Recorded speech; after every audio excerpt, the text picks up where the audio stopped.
नमस्कार, होममेड रेसिपीजमध्ये आपले स्वागत आहे. आजच्या रेसिपीमध्ये खमंग कुरकुरीत तोंडाची चव वाढविणारा सोपा व झटपट तयार होणारा मक्याच्या चिवड्याची रेसिपी बघूया. चिवड्यासाठी लागणारे सर्व साहित्य डिस्क्रिप्शनमध्ये दिले आहे.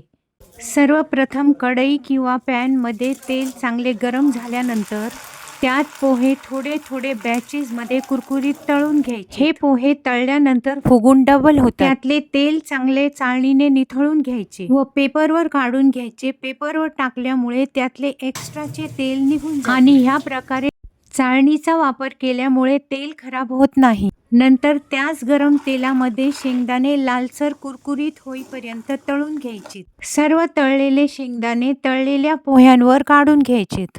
त्याचप्रमाणे काजू पण गुलाबीसर होईपर्यंत तळून घ्यायचेत. काजू टाकणे पूर्णपणे ऑप्शनल आहे. मनुके अगदी किंचित वेळ तळायचे, लगेच काढून घ्यायचेत.